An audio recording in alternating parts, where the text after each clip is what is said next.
I don't like discourse because discourse wastes your life. Debate is meant to ruin your life. There's no such thing as debate.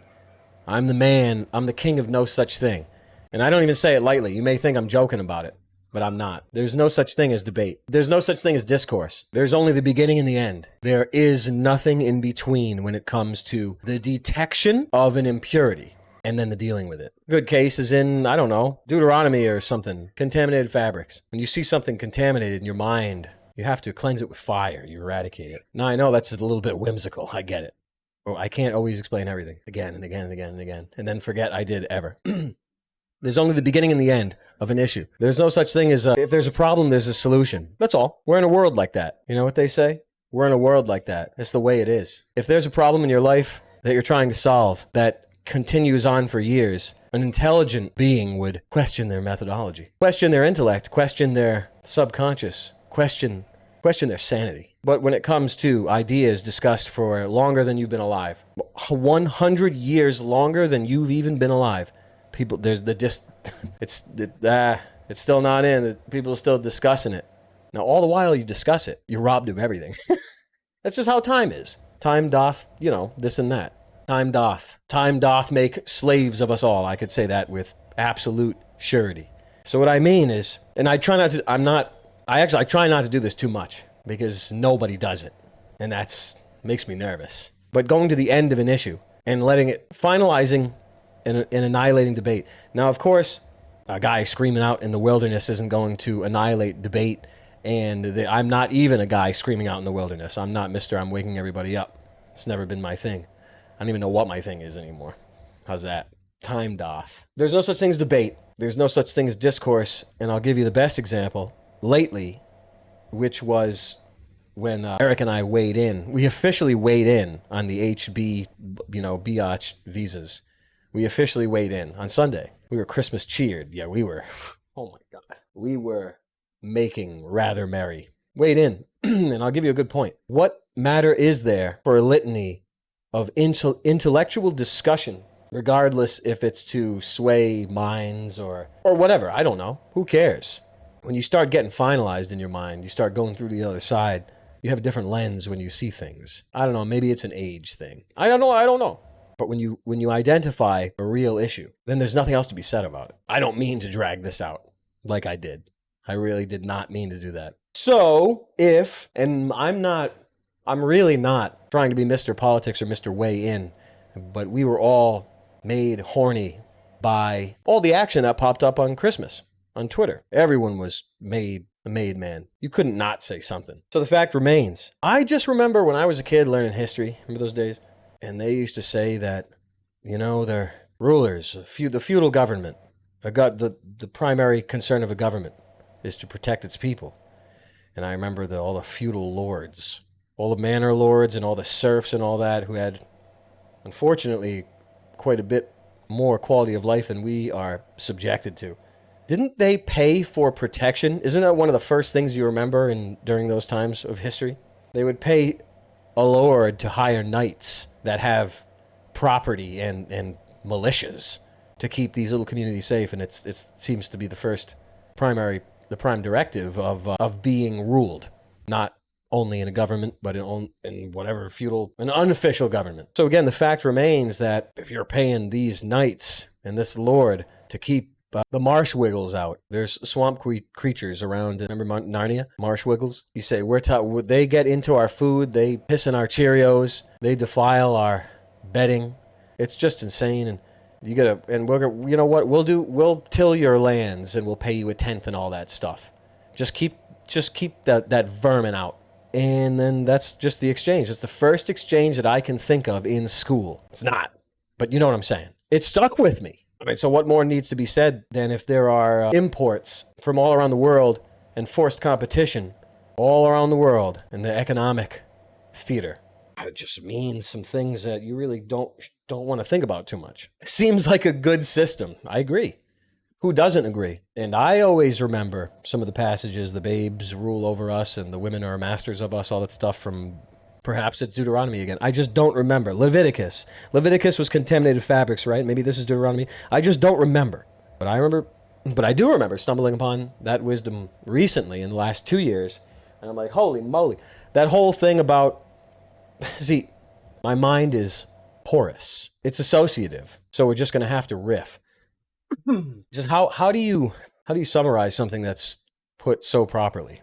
Though badly with a straight face. Isaiah, see, now I don't even know where it is. But the thing is here's one of the barriers to our problem. One of the barriers is the solution to, not even the solution. Wisdom is avoiding a problem that can plague and annihilate and destroy. I think in the Bible it was illustrated and set in stone that blurring the lines between borders, blurring the lines between what it means to be native and foreign. Let me just put it that way. It leads to a quality of life and resources being extracted from the citizens of the realm. That's fine and dandy. It's fine and dandy.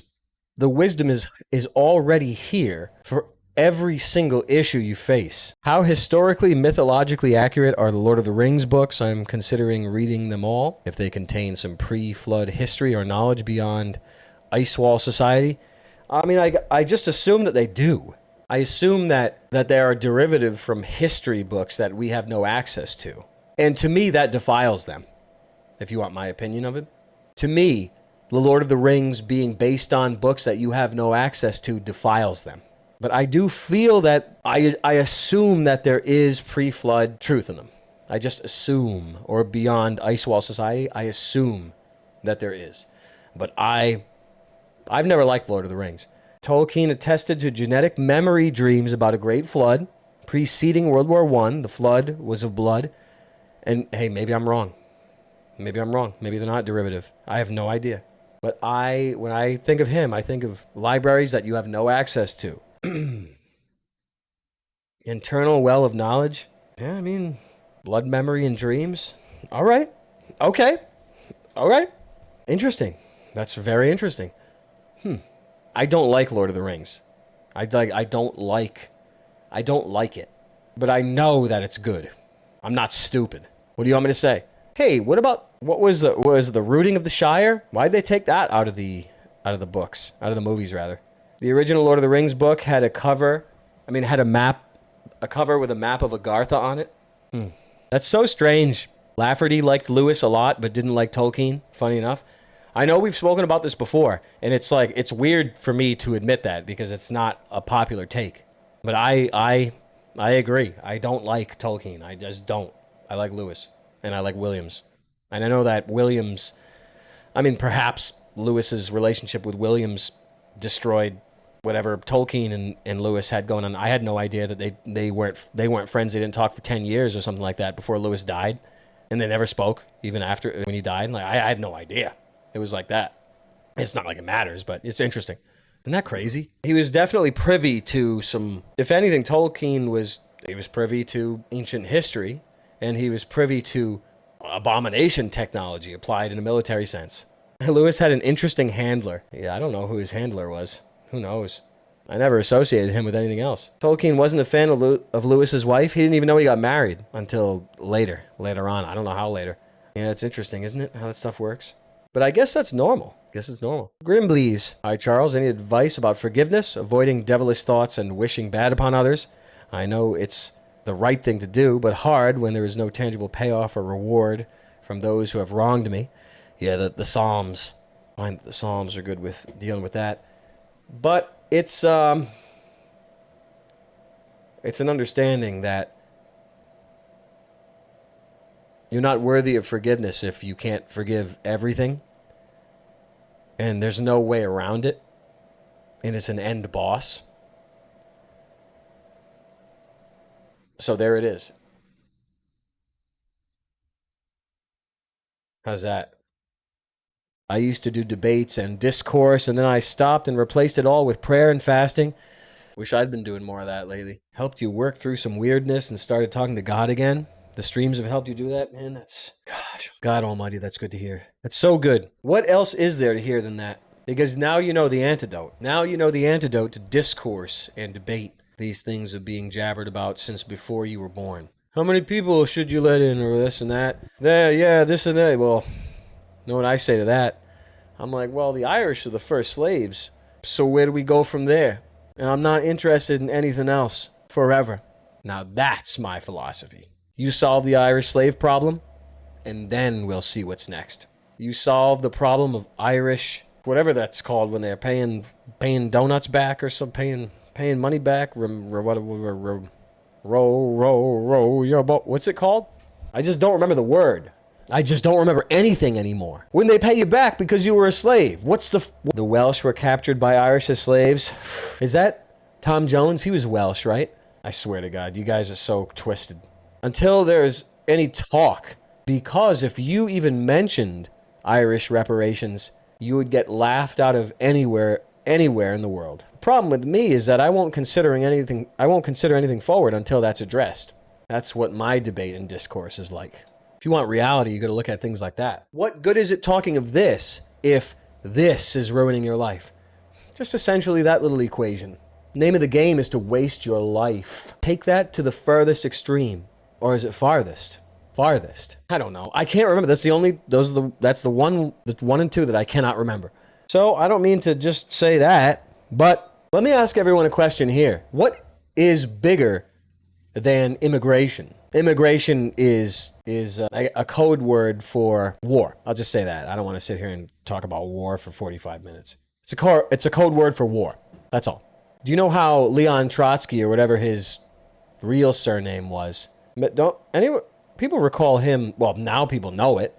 He's the inventor of the word racism. Leon Leibowitz, or whatever his name is, who is in hell, who invented the word immigration. Now you see how it works? Do you see? Now do you get it? Farthest and furthest are both correct and have the same meaning. One's figurative and one is tangible, isn't it? Figurative and literal context. Okay, so I don't know the answer. I still don't remember. So how's that?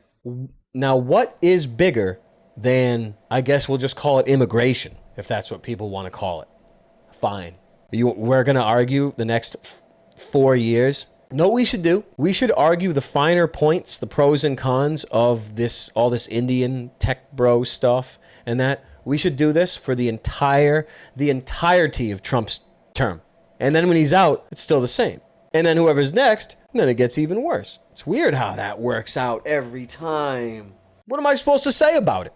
Who's this? Baggy? Oh, I couldn't speak to, I would only just say Irish. Now, I don't mean that what's all the re-immigration and who goes where and this and that. I'm just saying that the Irish were here a long time ago. That's the extent, that is the full extent of my knowledge of the history of this country. It is the Irish were here. Maybe, was it the Finnish? The Norse? Was it scattered tribes of Israel? The Native Americans? Was it the defiled remnants of Tartary, the Native Americans? I don't know. Native Americans, this and that. Canada too, they deal with a lot of that. Ho, ho, ho, that stuff. Who is here before you, Joe? Who is here before you, Joe? Who is here before our rulers? Because it hasn't always been like this. No, it hasn't always been like this. Who was here before our rulers? Who was here before the tribes of Native Americans, which are most likely tribes of Israel? Someone's going to say it, and I can't be the first. Not a chance. Someone probably said that 300 years ago. I could probably dig it up, actually. It's from a newspaper, at least digitally saved. But I don't know anything about re-immigration. I honestly don't. I really couldn't even give you an opinion on them.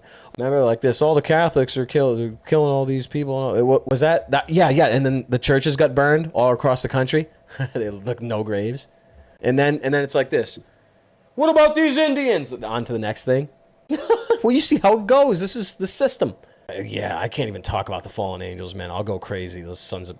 I can't even... I put a new RAM. Let's just see. Let's just see if we get anywhere. Mass graves. It's insane, this world. What's the point? What wisdoms could you give to someone dealing with the after effects of abuse? A few weeks ago, the memories bubbled up. When it happened, I was maybe 3. Is this a real thing? I don't mean to say that. I'm just saying that it's just so hardcore. Like, I have to ask, but I'm not actually asking that. Happened maybe 3, and now I know why I was so fucked up and angry as a kid. I did a lot of bad. I feel cursed. Yeah, that's about par for this world, though, isn't it? And I don't mean to come off as weird. It's just You just have to. The people in here are so pure and good. You just have. I mean, just gonna say it's real and not trolling. You know what I'm saying? Well, I'm trying not to be weird about it. It's just so hardcore. It's so crazy. And I really, what else is there besides prayer and fasting? I ask myself, because other than that, unless you are imbued with supreme intelligence that can proactively reprogram, then you're going to be working with a lot of stuff that is invisible. I mean, you guys understand this. But just know, here's how you have to look at it, okay? Excuse me. Here's how you have to look at it. Here's how I would put forth a way to interpret it in a way to shake yourself out of whatever box you've nailed yourself into. You cannot let the bastards grind you down, and you cannot let the devil win. Therefore, being a casual, suffering severe injuries and sabotage and birthright robbing in a spiritual war during these times is looking at it that way is something that will allow you to sort of disassociate from it, I guess you could say. You're going to have to trigger yourself. You have to look at it in that way because some of these things are so hardcore you really can't look into them. Otherwise, you get damaged. But the world is very damaging.